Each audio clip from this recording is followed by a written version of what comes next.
For 40 years, the horizon was a shifting wall of sand, but the era of wandering is over. Now, the Creator's hand reaches down to claim the earth. The graves of the rebels are sealed. The dust of the wilderness is shaken from their feet. This is no longer a path of survival. It is the birth of a kingdom. One man stands between the promise and the people, Moses, the scribe of God, ready to draw the lines that will define the destiny of Israel forever. Then the Lord spoke to Moses, saying, Command the sons of Israel and say to them, when you enter the land of Canaan, this is the land that shall fall to you as an inheritance, that is, the land of Canaan, according to its borders.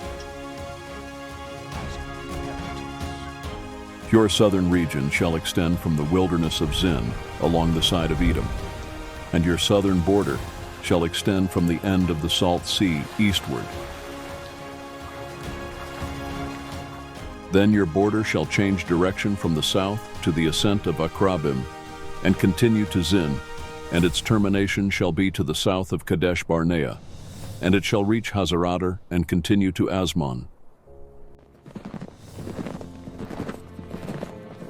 Then the border shall change direction from Asmon to the brook of Egypt, and its termination.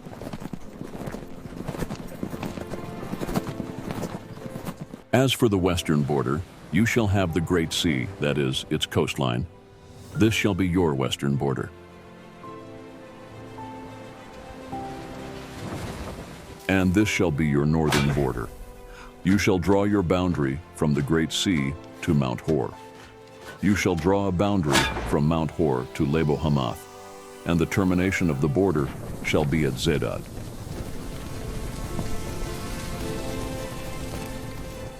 And the border shall proceed to Ziphron, and its termination shall be at Hazar Enan. This shall be your northern border.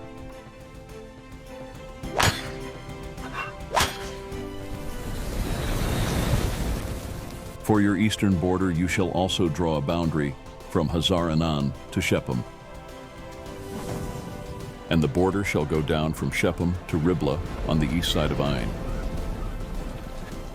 And the border shall go down and reach to the slope on the east side of the Sea of Chinnereth.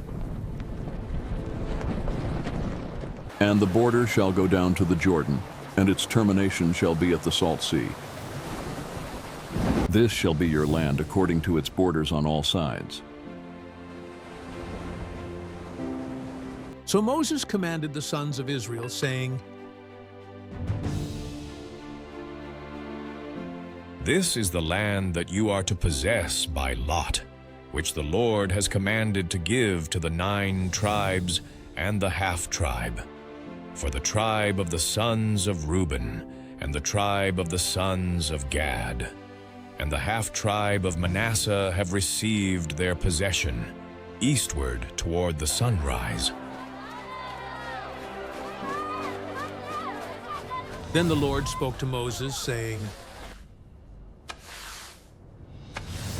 These are the names of the men who shall assign the land to you as an inheritance.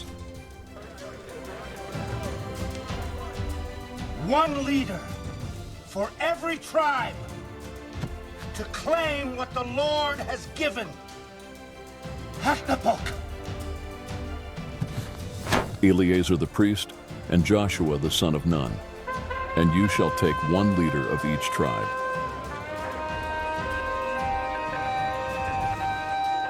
These are the names of the men of the tribe of Judah, Caleb; of Simeon, Samuel; of Benjamin, Elidad; of Dan, Buki; of Manasseh, Haniel;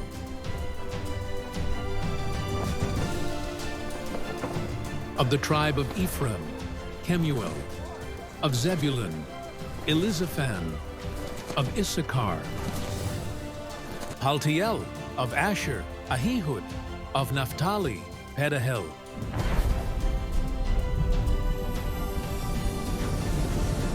These are the ones whom the Lord commanded to apportion the inheritance to the sons of Israel in the land of Canaan.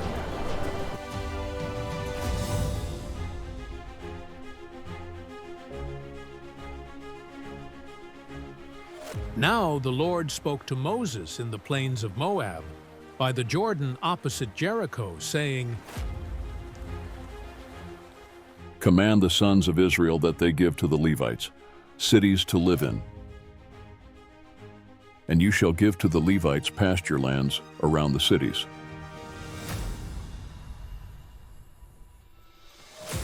The pasture lands shall extend from the wall of the city outward 1,000 cubits.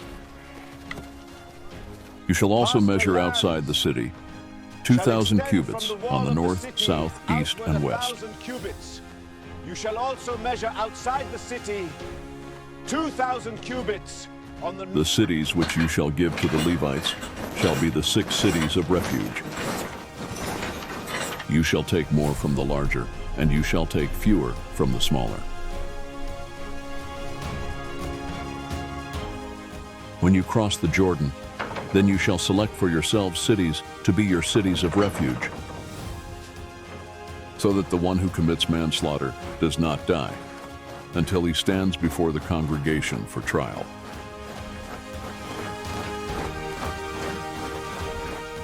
You shall provide 6 cities for the sons of Israel, for the stranger, and for the foreign resident,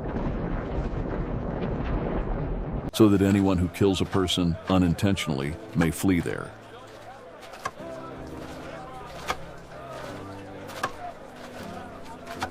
But if he struck him with an iron object, or a stone, or a wooden object, so that he died, he is a murderer. The murderer must be put to death.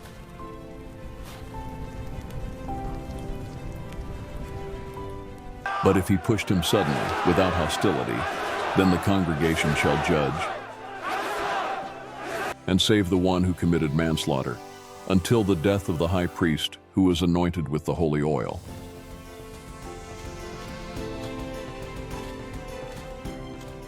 But if at any time he goes beyond the border and the blood avenger finds him, he will not be guilty of bloodshed, because he should have remained in his city of refuge.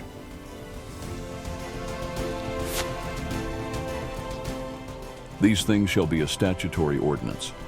You shall not accept a ransom for the life of a murderer. So you shall not defile the land, for blood defiles the land. So you shall not defile the land in which you live, in the midst of which I dwell. For I, the Lord, am dwelling in the midst of the sons of Israel.